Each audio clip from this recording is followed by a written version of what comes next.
Hello, I'm Nick Hodges, Senior Software Engineer at Viva Systems, and today I'm here at CodeRage 9 to talk to you about enumeration, enumerators, and the IEnumerable of T interface. Here's our agenda today. We'll talk enumerators, how they work, how you can get your classes to work with the for in statement. Multiple enumerators per class. We'll talk about how to get your class to expose different enumerators, because generally speaking, a class can only have one enumerator. We'll then look at the IEnumerator pattern, and then we'll move on to IEnumerable of T from the Spring for Delphi framework. We'll talk about how you can use that to expose list properties, and then we'll just summarize and take questions at the end. I don't have a lot of slides, so let's go straight to the code. Enumerators are basically a simple class that's embedded inside of another class that enables you to iterate, or enumerate actually, over a given set of things inside that class. It is the construct that allows your class to be used with the for in statement. So here we have a very simple class called for in demo. It has as its property a string, and that thing is the string is the thing we'll actually be iterating over. The simple call here to get enumerator is what is required by the compiler in order to use a class in the for in statement. This get enumerator returns an instance of T for in demo class enumerator, which is this class right here, and I'll talk about that in a sec. Basically, it is a class that conforms to a specific pattern that is recognized by the compiler as an enumerator. Here is the enumerator class, T for in demo class enumerator, and in order to be an enumerator, it must do three things. It must provide a current property, it must provide a function called moveNext that returns true if you can move to the next item and false if you cannot. The current item, by the way, tells you what is the existing current item inside of your enumeratable item, and then the function getCurrent is the thing that is the reader for the current property. Now in our case, we're going to be iterating over a string. Now strings are automatically already iteratable, enumeratable inside of the compiler, but we're just going to use this as a demo today. So the implementation of this looks like this. It has a constructor that simply stores the string inside of it and sets the index of that string to 0 as the initial starting point for the string. The moveNext function says I am true if my current index is less than the length of the string, and if I am true, I increment the index of the string to the next position. In other words, I move to the next item inside of the enumeration, and I return true because I can. If, however, we've come to the end of the string, then this will return false and we won't increment the index. And finally, the getCurrentItem simply returns the index item, the character at the index item of the string. Now, down here in the for in demo, this function getEnumerator again returns an instance of T for in demo class enumerator. So when this class gets used inside of a for in construct, the constructor will look for this call to get enumerator. It will ensure that that get enumerator call returns a valid enumerator, and it will do so, and it will allow you to enumerate over that class inside of a for in statement, which we do here in the do stuff procedure. So we create an instance of for in demo, passing it hello world. We have a variable car, and so for each car in the for in demo class, we write out the car and a comma after it, and then when we're done we just simply write lin at the end. This is a very simple example of building an enumerator into your class so that you can use it with the for in construct. Now we'll go to the DPR file and we will uncomment these two, whoops, and leave these two commented, and we'll do some stuff. We'll actually call the iterator, we'll run the code, and you'll notice that hello world is printed out separated by commas as expected.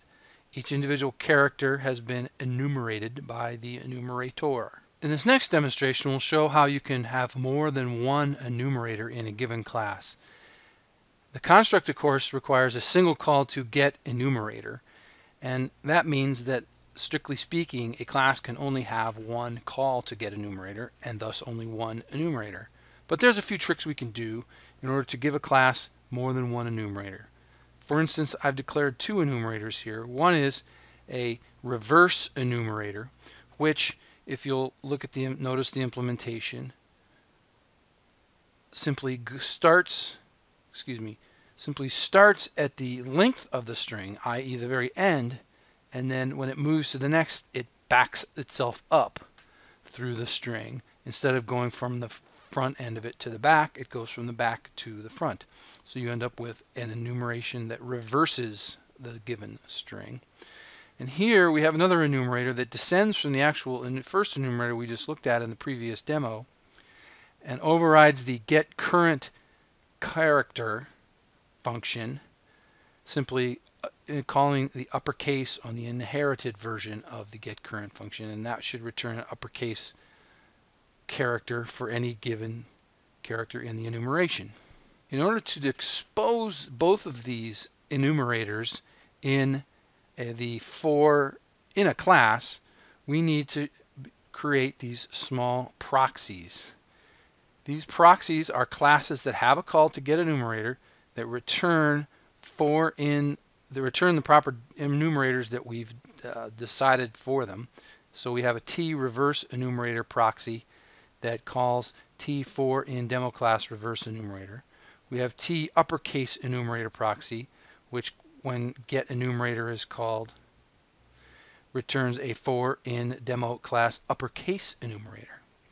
And we have a class called T4 in extra enumerators, which descends from our original class from the last demo and simply has two properties on it, which are instances of the proxy classes that we've seen before, and a constructor that A takes the string as it has normally and creates instances of these enumerator proxies as the getters for the properties inside of this extra iterators class. Now what that means is that when you have an instance of T4 in demo extra iterators, you can pass to the for in construct one of these properties that will then return the proxy class, which will then in turn have its own get enumerator call, enabling you to have multiple enumerators on a given class.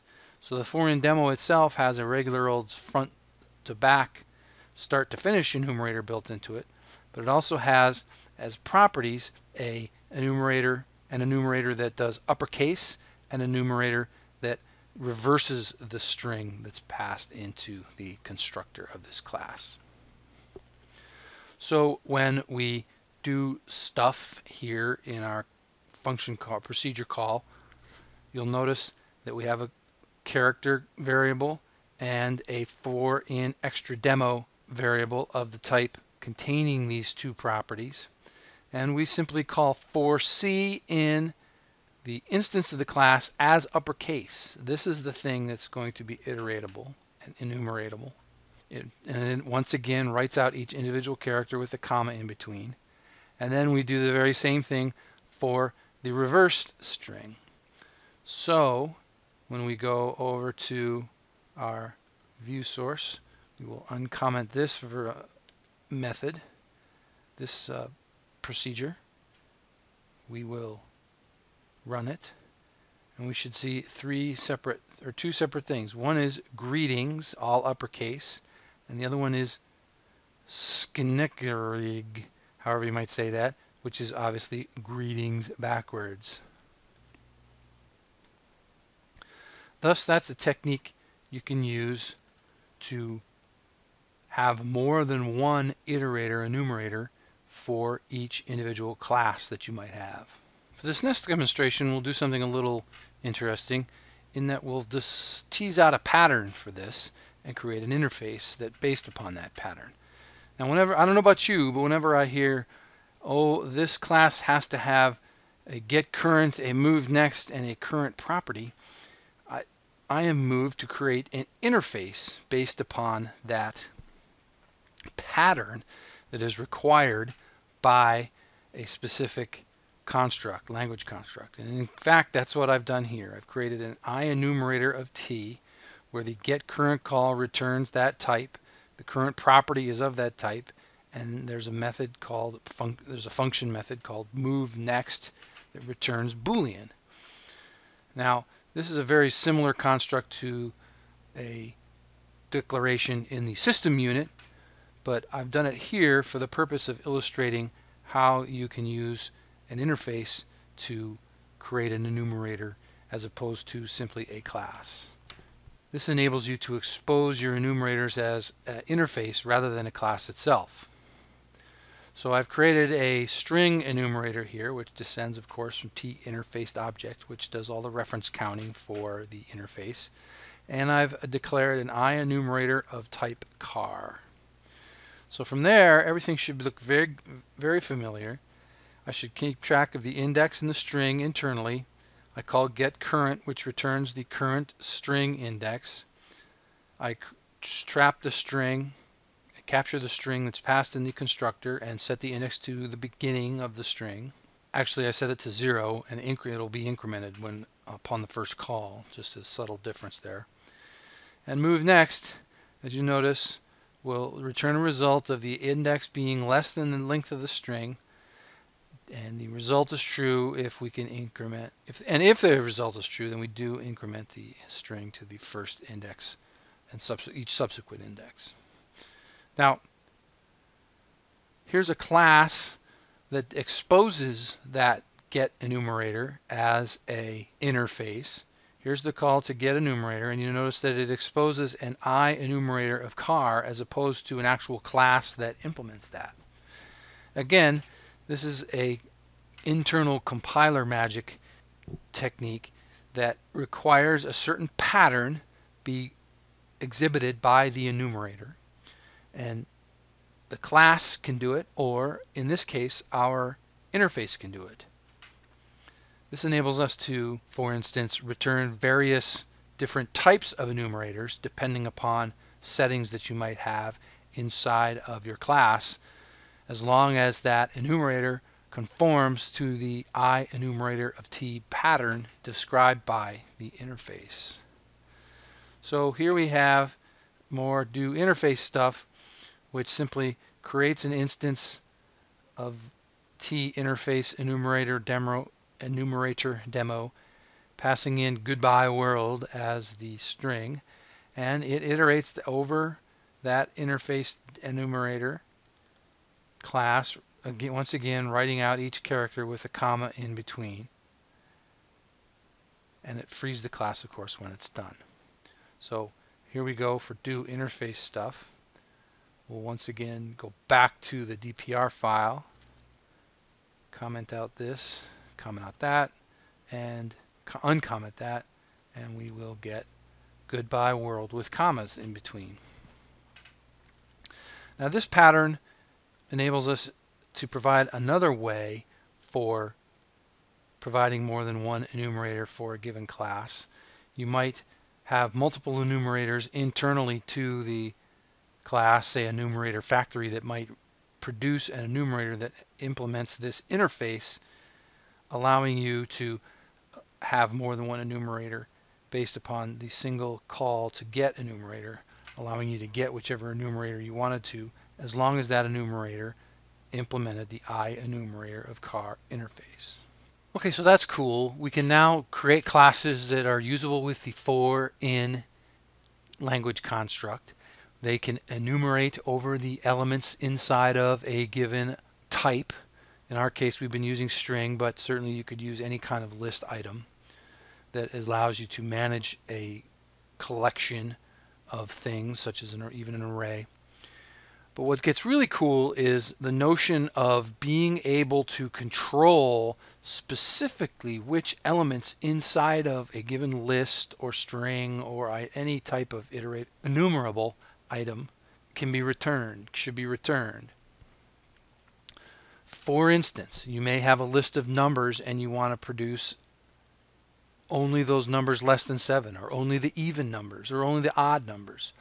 And you can do that using your own enumerators, but the Spring framework includes a very powerful set of collections that implement a interface called IEnumerable of T that already has built into it any number of given functionalities that allow you to control precisely what is returned from an enumeration, and allows you to even provide your own functions determining what those enumerations are. So in this next demo, we'll take a look at the IEnumerable of T function, or I'm sorry, interface from the Spring framework. So here we have a form that has a bunch of buttons on it, obviously, to do some things with IEnumerable of T. But let's take a look at it first. All of the information, all of the stuff we're going to look at in the next few demos is found in the Spring.collections class. I'm sorry, unit. Inside of this is a collection of lists and collections, including stacks, queues, lists, collections, demos. Here's iCollection, and they're all interface based and implemented in subsequent units. The thing I want to take a real close look at here is IEnumerable of T, which is found here in the unit. It's a descendant of IEnumerable, but it has a large number of functions attached to it, all of which are implemented by the items and the lists. For instance, here's iList of T, which descends from iCollection of T, which descends from IEnumerable of T, which is an interface of IEnumerable of T. And it has on it and attached to it a large number of methods that provide a powerful way of accessing and looking into and peering inside of, say, a simple list. So what we're going to do is we will go to our form and we'll take a look at how this works. So, for instance, the first one is simply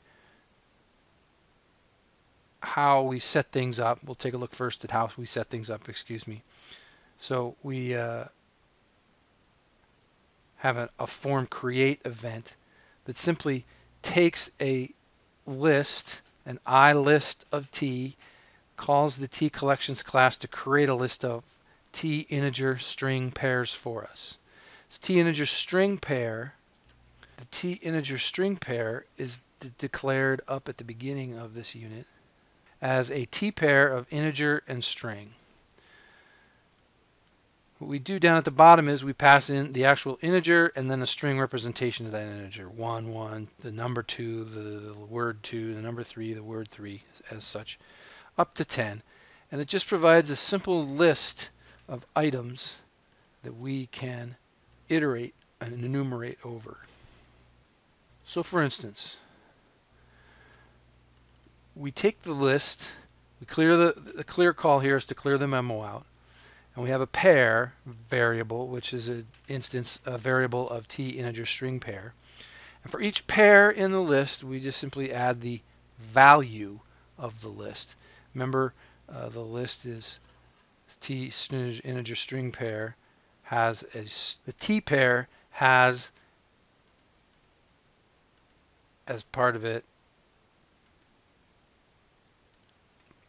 a key and a value. And in this case, the number is the key and the value is the string for that number. So we simply just iterate over each pair and show out the value. We run it. Oops, I'm sorry, we have the wrong. We run this application.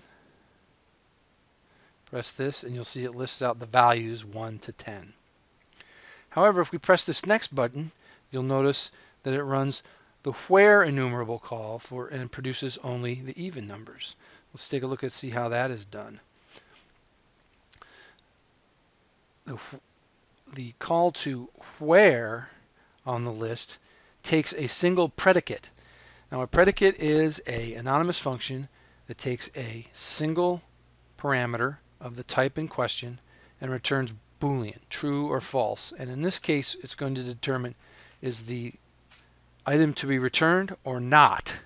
And in our case, it's only going to be returned if the item is 0, i.e. if the mod 2 is equal to, it only returns if it's even, i.e. when the mod 2 call on the key equals 0. So once we have an enumerable of this type, we can then iterate our pair over that enumerable, add them to memos, and we ended up, as you saw, with only the even numbers.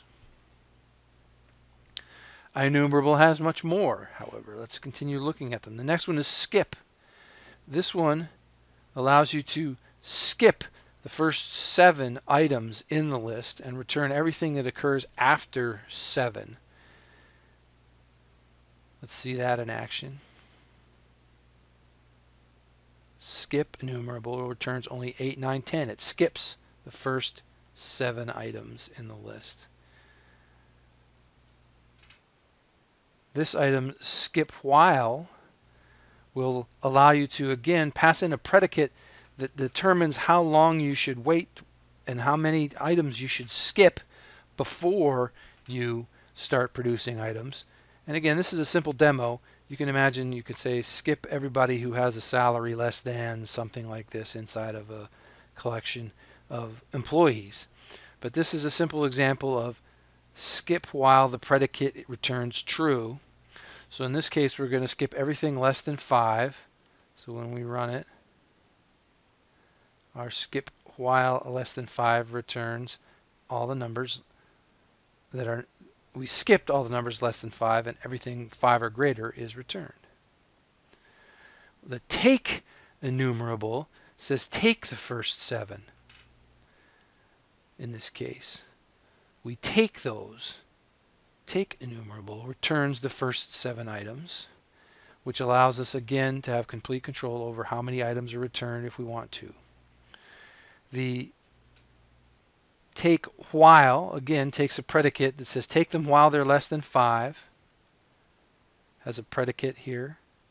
Take while enumerable less than 5, so it takes them until 5 is returned. All these numbers are the ones less than 5. That's a take while call on IEnumerable of t.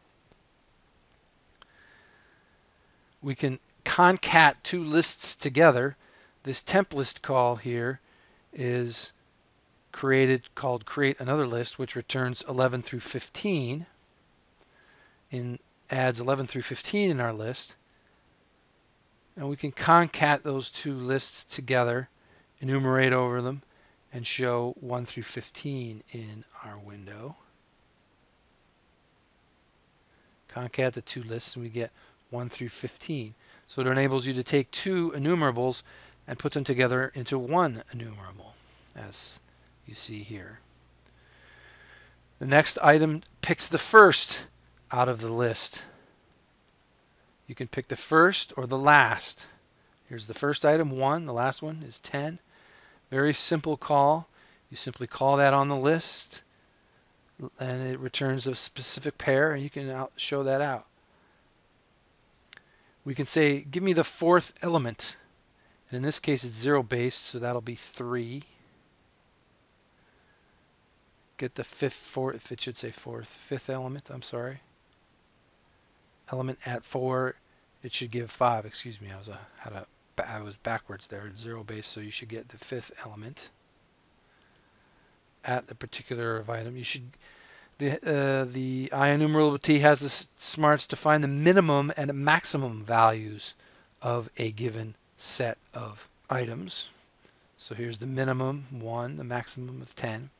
And of course, you are able to pass in your own comparer, which will enable you to use these min and max calls yourself. It has a reversed call. Good old reverse. Allows you to return the values in reverse order. Here we go from 10 down to 1. And the real power, however, comes with the notion of actions. You can do an action on each of the items inside of the enumeration, inside of your list. For instance, in our case, we're just simply going to add to memo a formatted string that takes advantage of both the value and the key of our pair. And you'll see the output here. The numeric form of 1 is 1, as you see here. But you can see the power there, of course, of how you can do anything at all you want to each item in the demo. Good old for each is back. And that's the power of IEnumerable. The real power comes in the ability to define anonymous methods to determine which items are exposed and enumerated, and when you have enumerated within the list. For this next demonstration, I'll show you how you can use IEnumerable as a powerful way of exposing lists of items to the users of your class without allowing complete control over the list. So for instance, we have two classes here. One is called tCustomers, which says customers, iList of tCustomer, read fCustomers. And you'll notice that if you stop and think about it here, this exposure of the list itself allows you to do anything to the customer. You can add, subtract, multiply, divide your customers. Well, actually you can't do all that, but you get the idea. You can do anything to the customer's property because it's exposing a list. If you want to take and still be able to expose your customers in a very powerful way, but limit the ability of your class user to access the customer list itself, you can do something like this. You can create a class that exposes the customers as an IEnumerable, and in order to do that you'll need to have a reader that is a getCustomer class that returns an instance of iList of tCustomer. Just as a side note, this will not compile. If you try and return the field itself, it will not compile. You need to have a getter, an actual getter that will return the instance of the class. If you want to add customers, you have a function that you expose to add customers to the list. You can create a new customer based upon his name and add it to the list of items. But your customers is exposed as an IEnumerable of tCustomer, which again enables you to limit the input and control of the list, but gives you the full power of IEnumerable of tCustomer to output the list. You can do things like, if you want to later, you can control access to the list by, say, delete customer by name, if you wanted to add that later. So you can use methods on the class itself to control how access to the customer list is granted. But you still are exposing the power of IEnumerable and all of its powerful methods to the consumer of the class. And as such, you can limit access to the iList of customers, but still provide complete access to the output of that customers. That's good encapsulation, and it's a good use of the IEnumerable of tCustomer. So that about wraps it up for code. Let's move on to the summary and questions. So in summary, enumerators are a powerful and easy to create method for iterating or enumerating over all of your lists and items inside of a specific class. You should be using the for-in construct more, and you should be creating classes that are able to use the for-in construct in order to more easily and cleanly run your lists and whatnot over and iterate over them. IEnumerable of T should be your go-to solution for all lists and collections inside the Spring framework. And the Spring framework can be found at spring4d.org. And that's all I have for us today. You can reach me here, and now it's time for questions.